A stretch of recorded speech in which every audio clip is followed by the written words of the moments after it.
make the best equipment, the best missiles, the best rockets, the best everything. We redid our nuclear. We're the #1 nuclear power. If the U.S. resumes nuclear weapons testing, Russia has every right to do the same. In a show of military strength, the United States fired an intercontinental ballistic missiles today from Space Force Base in California. The rocket soared above 4,200 miles across the Pacific Ocean before landing at a test site in Marshall Island.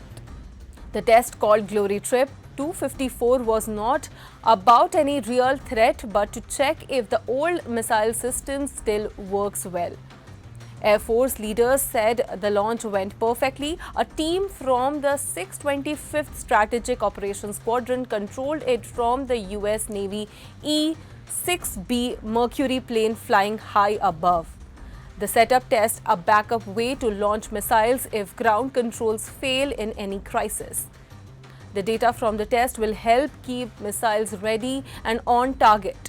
These missiles, first built in 1970s, are a key part of America's land-based nuclear defenses, with about 400 stored in silos across the northern U.S. states. The timing of test feels heavy. It comes just days after President Trump ordered the War Ministry to restart full nuclear weapon tests for the first time in 33 years.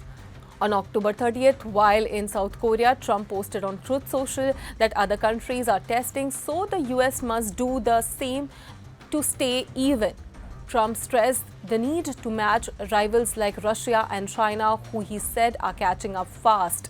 He even joked that full denuclearization would be great, but for now, the US must keep its edge. The move ends a long pause started in 1992 to cut global risk.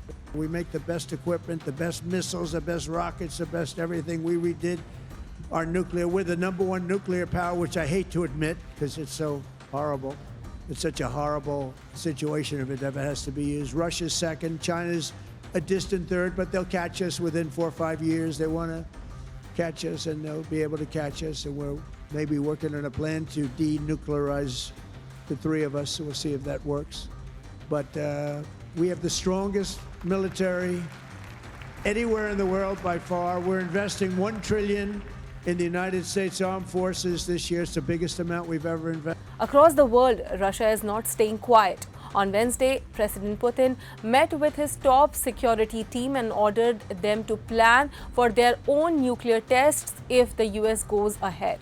Putin said, and I quote, "If the US or anyone else breaks the rules, Russia must respond in kind." These actions clearly demonstrate Washington's active buildup of strategic offensive weapons. First, the White House has consistently withdrawn from the long-standing series of arms reduction treaties.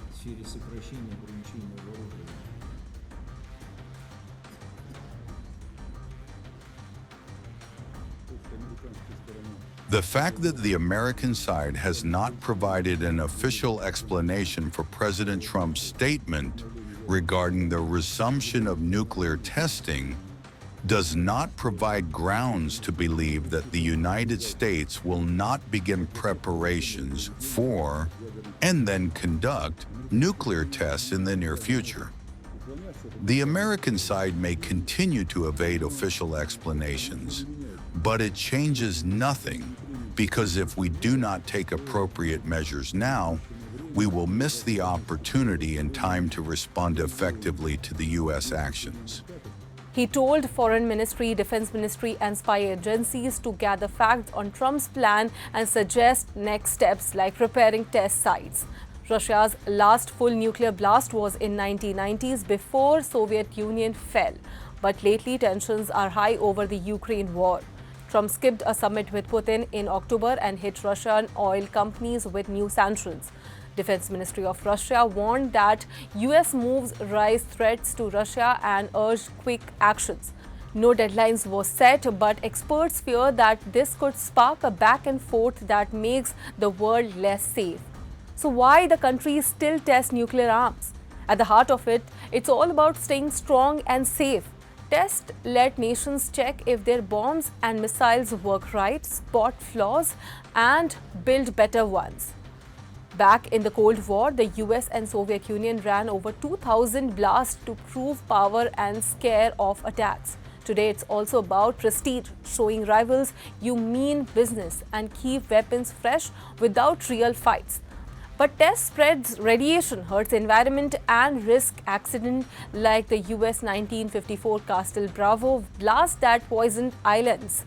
A global treaty from 1996 aims to stop them all, but big powers like US and Russia never fully signed on. With Trump pushing restarts, some worries we are heading back to risky old days, where one test could start a chain reaction no one wants. As the story unfolds, we'll bring you updates on this. For more geopolitical stories, keep watching Money Control. I'll see you in the next one.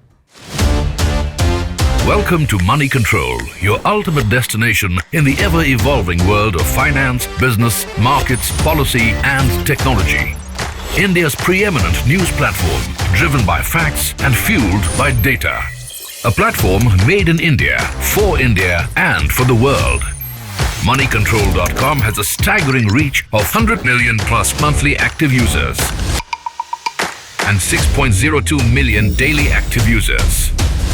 Being a transformative digital force, reshaping how we engage with money, markets and news. Setting us apart is our commitment to delivering accurate information and empowering financial decision-making in a dynamic ecosystem. Seeking a deeper dive into the financial realm, we present Money Control Pro, a powerhouse of exclusive insights, providing actionable investment ideas and expert analysis. Because in today's fast-paced world, informed decisions demand both information and expertise. And we have 1 million plus Money Control Pro total paid subscribers and 100% return in 1.5 years, beating the market. Explore market trends, access expert opinions, and utilize essential financial tools all at your fingertips. Join the millions who trust Moneycontrol.com for their financial journey, where facts meet finance and data drives decisions. Think markets, think Money Control.